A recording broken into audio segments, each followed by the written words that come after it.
పాత్రికేయ మిత్రులందరికీ కూడా నమస్కారాలు తెలియజేసుకుంటూ అధికార మార్పిడి అనేది చంద్రబాబు నాయుడు గారితో అభివృద్ధి వైపు వెళ్తే అధికార మార్పిడి అనేది జగన్మోహన్ రెడ్డి ద్వారా విధ్వంసం వైపు వెళ్ళినటువంటి పరిస్థితి. దానికి ఉదాహరణే మన పోలవరం ప్రాజెక్టు. 2021కి పూర్తవ్వాల్సినటువంటి పోలవరం ప్రాజెక్టు గత వైఎస్ఆర్సీపీ పాలన విధ్వంస ఫలితంగా ఆ రోజు ఉన్నటువంటి ముఖ్యమంత్రి కానీ ఆ రోజు ఉన్నటువంటి ఇరిగేషన్ శాఖ మంత్రులే స్వయంగా చెప్పారు, పోలవరం ప్రాజెక్టు ఎప్పటికి పూర్తవుతుందో చెప్పలేమని చెప్పి పోలవరాన్ని ప్రశ్నార్థకం చేసినటువంటి పరిస్థితి గత పాలనలో మనందరం కూడా చూసినటువంటి స్థితి. 2021 జూన్ అన్నారు, 2021 డిసెంబర్ అన్నారు, 2022 జూన్ అన్నారు. మళ్ళీ ఇది పూర్తవుతుందో లేదో చెప్పలేమనేటువంటి స్థితికి పోలవరాన్ని నెట్టేశారని అంటే వాళ్ళ విధ్వంస పాలన ఏ రకంగా ధ్వంసం జరిగింది అనేది మనకు అర్థమవుతున్నటువంటి పరిస్థితి. మళ్ళీ ఈరోజు మీ అందరి ఆశీర్వాదంతో వచ్చినటువంటి తెలుగుదేశం, జనసేన, బీజేపీ, ఎన్డీఏ ప్రభుత్వ కూటమి నారా చంద్రబాబు నాయుడు గారి సారథ్యంలో ఈ పోలవరానికి అత్యంత ప్రాధాన్యత.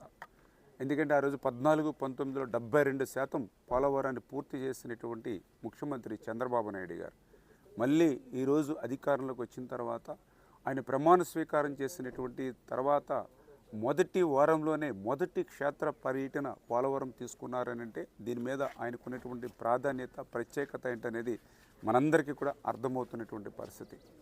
అదేవిధంగా ఏదైతే ఈ యొక్క పోలవరానికి సంబంధించి మరి ఒక షెడ్యూల్ను కూడా, ఎందుకంటే ఆయన ముఖ్యమంత్రిగా ప్రమాణ స్వీకారం చేసిన తర్వాత పోలవరం మీద 3 సార్లు ఆయన విజిట్ చేయడం క్షేత్రస్థాయిలో.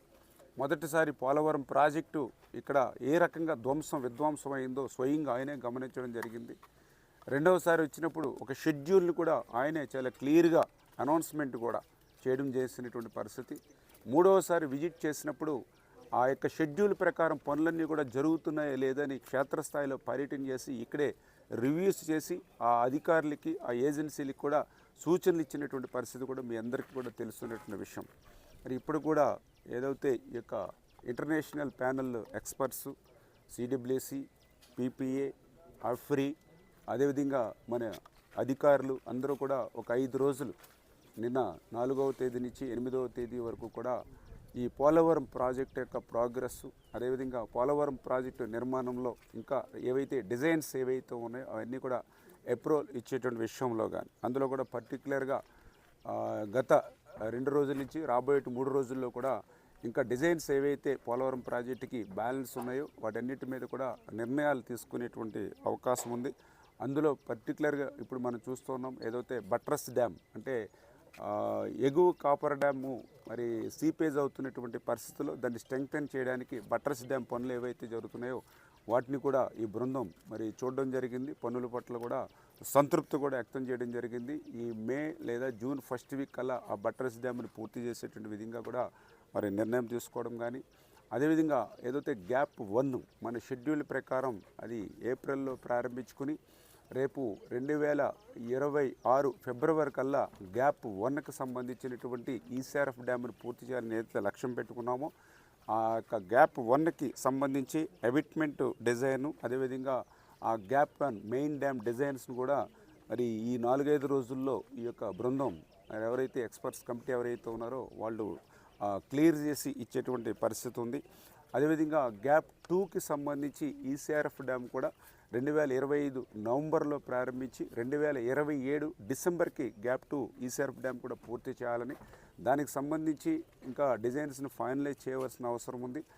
ఏదైతే ఈ యొక్క ఎక్స్పర్ట్స్ కమిటీ కూడా ఈ 4-5 డేస్లో ఆ గ్యాప్ 2కి సంబంధించినటువంటి డిజైన్స్ని కూడా ఫైనలైజ్ చేసుకుని, అదేవిధంగా ఏదైతే మరి ఇక్కడ క్లే ట్రీట్మెంట్ ఏదైతే ఉందో దానికి కూడా డిజైన్స్ కూడా ఫైనలైజ్ చేసేటువంటి పరిస్థితి ఉంది. ఇంకా ఏదైతే స్పిల్ ఛానళ్ళు, అప్రోచ్ ఛానల్కి సంబంధించినటువంటి బ్యాలెన్స్ పనులు కానీ, గైడ్ బండ్కి సంబంధించిన రిపేర్స్ కానీ ఏవైతే ఉన్నాయో వీటన్నిటి మీద కూడా ఈ 4-5 రోజుల్లో మరి ఇక్కడే ఉండి స్వయంగా పర్యవేక్షిస్తున్నటువంటి ఎక్స్పర్ట్ కమిటీ త్వరితగతంగా ఈ డిజైన్స్ని మనం ఆమోదించి మాకు ఇచ్చినట్లయితే ఈ పనులను అనుకున్నటువంటి సమయానికల్లా పూర్తి చేయగలుగుతామని చెప్పి మేము కూడా వాళ్ళని కూడా రిక్వెస్ట్ చేసి ఏదైతే ఈ యొక్క ఇంటర్నేషనల్ ప్యానెల్ ఎక్స్పర్ట్స్ అదేవిధంగా సిడబ్ల్యూసి, పిపిఏ, మనకి కన్సల్టెన్సీ ఆఫ్రీ ద్వారా ఏదైతే డిజైన్స్ ఇస్తున్నారో మీరందరూ కూడా కన్సల్ట్ చేసుకుని కోఆపరేటివ్గా మనకి ఇన్ టైంలో ఈ డిజైన్స్ అన్ని ఫైనలైజ్ చేస్తే మేము 2027 డిసెంబర్ కల్లా ఈ పోలవరాన్ని పూర్తి చేయాలని చంద్రబాబు నాయుడు లక్ష్యాన్ని నెరవేరుతాం, అందుకు సహకరించమని చెప్పేసి కూడా నేను కూడా పర్సనల్గా కూడా ఆ యొక్క ఎవరైతే ఎక్స్పర్ట్స్ ఉన్నారో వాళ్ళందరినీ కూడా కోరడం జరిగిందని చెప్పి తెలియజేసుకుంటూ, అదేవిధంగా డయాఫ్రమ్ వాల్ నిర్మాణంలో ఏదైనా అవరోధాలు ఏర్పడితే వాటిని కూడా ఎట్లా రెక్టిఫై చేయాలి అట్ల మీద కూడా వాళ్ళ సూచనలు ఇమ్మని కూడా చెప్పడం జరిగింది. ఆ డయాఫ్రమ్ వాల్కి సంబంధించి ఇప్పటికే 2 కట్టర్లు పనిచేస్తూ ఉన్నాయి. ఆ 3వ కట్టర్ కూడా మొన్న ఏప్రిల్ నెలలో మరి రావాల్సి ఉంది. ఇప్పుడు మే మొదటి వారంలో ఇప్పుడు అసెంబ్లీ జరుగుతుంది ఆల్రెడీ.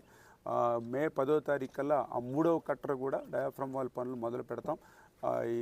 ఏదైతే 2025 డిసెంబర్ కల్లా ఆ డీ వాల్ని కూడా కంప్లీట్ చేయాలని ఇట్లాగా చంద్రబాబు నాయుడు గారు ఏదైతే ఒక లక్ష్యం ఒక టార్గెట్ పెట్టుకుని ఏదైతే షెడ్యూల్ ఇచ్చారో పోలవరం ప్రాజెక్టుకి ఆ షెడ్యూల్ ప్రకారం పనులు అయ్యేటువంటి విధంగా ఎప్పటికప్పుడు మేము కూడా స్వయంగా కూడా పర్యవేక్షణ చేసి ఆ 2027 డిసెంబర్ కల్లా పోలవరం ప్రాజెక్టు పూర్తి చేసి ఆ యొక్క గోదావరి వరద జలాలు ఆంధ్రప్రదేశ్ రాష్ట్రమంతా ప్రవహించేటువంటి విధంగా పర్టికులర్గా ఏదైతే అటు ఉత్తరాంధ్రకు కానీ ఇటు రాయలసీమకు కానీ ఆ యొక్క ప్రాంతాలకి ఈ వరద జలాలు తీసుకెళ్లేటువంటి విధంగా ఆ లక్ష్యంకి అనుగుణంగా మేమందరం పనిచేస్తామని చెప్పి తెలియజేస్తాం.